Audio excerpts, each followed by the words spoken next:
Hi, is me Prince. എല്ലാവർക്കും black town YouTube ചാനലിൻ്റെ പുതിയ വീഡിയോയിലേക്ക് സ്വാഗതം. എന്നുള്ള വിശേഷങ്ങൾ എല്ലാവർക്കും സുഖമല്ലേ? എല്ലാവരും ഹാപ്പി ആയിട്ടിരിക്കുക. എനിത്തിങ് അപ്പോൾ life first go on always പോസിറ്റീവായി. അപ്പം നമ്മളിന്ന് നോക്കുന്നത് വാട്ട് ഈസ് കോളർ, എന്താണ് കോളർ, അപ്പം അതിനെക്കുറിച്ചാണ് നമ്മളിന്ന് നോക്കുന്നത്. വിബ്രിയോ കോളറ എന്ന ബാക്ടീരിയയാണ് ഈ കോളറ വരുത്തുന്നത്. ഈ ബാക്ടീരിയയുടെ സമ്മർദ്ദം മൂലം ചെറുകുടലിലുണ്ടാകുന്ന അണുബാധയാണ് കോളറ എന്ന് പറയുന്നത്.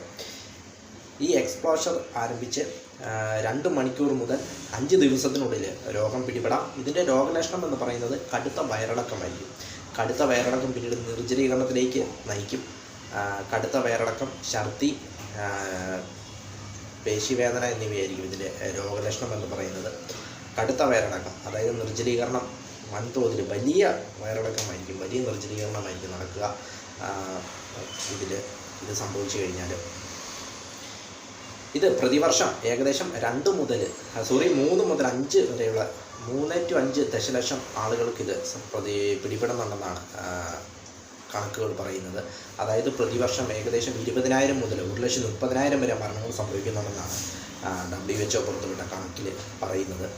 ഇത് ആദ്യം ഇതിൻ്റെ ചരിത്രം നോക്കുമ്പോൾ BC തന്നെ ഈ അസുഖമുള്ളതായിട്ട് പറയുന്നുണ്ട്. കാരണം BC 2-ാം നൂറ്റാണ്ടിൽ സംസ്കൃതത്തിൽ ഈ കോളറയെക്കുറിച്ചുള്ള കാര്യങ്ങൾ പറയുന്നുണ്ടെന്ന് ചരിത്രകാരന്മാർ കണ്ടെത്തിയിട്ടുണ്ട് ഈ കോളറയെക്കുറിച്ച്. അപ്പോൾ തന്നെ പണ്ട് കാലത്ത് BC കാലഘട്ടത്തിൽ തന്നെ ഈ അസുഖമുള്ളതായിട്ട് നമുക്ക് കണ്ടെത്തുവാനായിട്ട്, അതിൽ നിന്ന് ഊഹിച്ചെടുക്കുവാനായിട്ട് സാധിക്കും. പ്രതിവർഷം 20,000 മുതൽ 1,30,000 വരെയാണ് ഇതിൻ്റെ മരണനിരക്ക് എന്ന് പറയുന്നത്. ഇതിൻ്റെ പ്രതിവിധികൾ അല്ലെങ്കിൽ ഇത് തടയുവാനായിട്ട് നല്ല ക്ലീനായിട്ടുള്ള അന്തരീക്ഷമായിരിക്കണം. അതോടൊപ്പം മലിനമായ ജലം ഉപയോഗിക്കാതിരിക്കുക.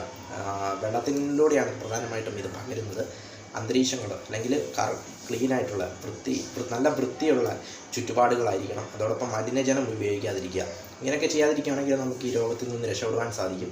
ഈ രോഗം പിടിപെട്ട് കഴിഞ്ഞാൽ ഇതിനുള്ള വാക്സിനുകളുണ്ട്, അത് സ്വീകരിക്കുക. അതോടൊപ്പം നിർജ്ജലീകരണമായതുകൊണ്ട് തന്നെ, വയറിളക്കമായതുകൊണ്ട് തന്നെ തുടർച്ചയായിട്ട് ഭക്ഷണം കഴിച്ചുകൊണ്ടിരിക്കുമ്പോൾ ഈ രോഗത്തെ നമുക്ക് ഒരുവിധം കുറയ്ക്കുവാനായിട്ട് സാധിക്കും. ഇപ്പോൾ കുട്ടികളിലൊക്കെ ഉണ്ടാവുകയാണെങ്കിൽ അവർക്ക് ചെറുകുട്ടികളിലൊക്കെ ഉണ്ടാവുകയാണെങ്കിൽ അവർക്ക് ചികിത്സയ്ക്ക് പോകുന്ന സമയത്ത് പോലും അവർക്ക് മുലപ്പാൽ കൊടുത്തുകൊണ്ടേയിരിക്കണം. കണ്ടിന്യൂ ആയിട്ട് മുലപ്പാൽ കൊടുത്തുകൊണ്ടിരിക്കുകയാണെങ്കിൽ നമുക്ക് അതിൻ്റെ തോത് കുറയ്ക്കുവാനായിട്ട് സാധിക്കും. ഇതൊക്കെയാണ് ഇതിൽ നിന്ന് രക്ഷപ്പെടുവാനായിട്ടുള്ള മാർഗ്ഗങ്ങളെന്ന് പറയുന്നത്. വിബ്രിയോ കോളറ എന്ന ബാക്ടീരിയയുടെ സമ്മർദ്ദം കാരണം ചെറുകുടലിലുണ്ടാകുന്ന ഒരു അണുബാധയാണ് കോളറ എന്നതുകൊണ്ട് ഉദ്ദേശിക്കുന്നത്.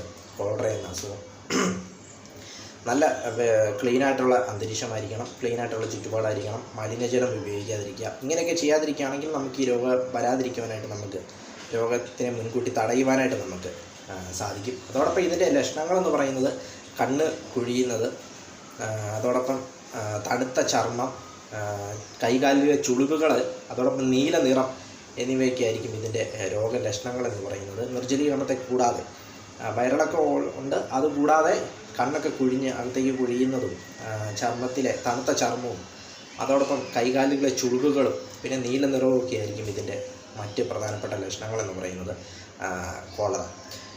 വീഡിയോ ഇഷ്ടപ്പെട്ടാൽ ലൈക്ക് ചെയ്യുക, ഷെയർ ചെയ്യുക, കമൻറ്റ് ചെയ്യുക, സബ്സ്ക്രൈബ് ചെയ്യുക. വീണ്ടും പുതിയ വീഡിയോയിൽ കാണാം. അതുവരേക്കും ടേക്ക് കെയർ, ബൈ.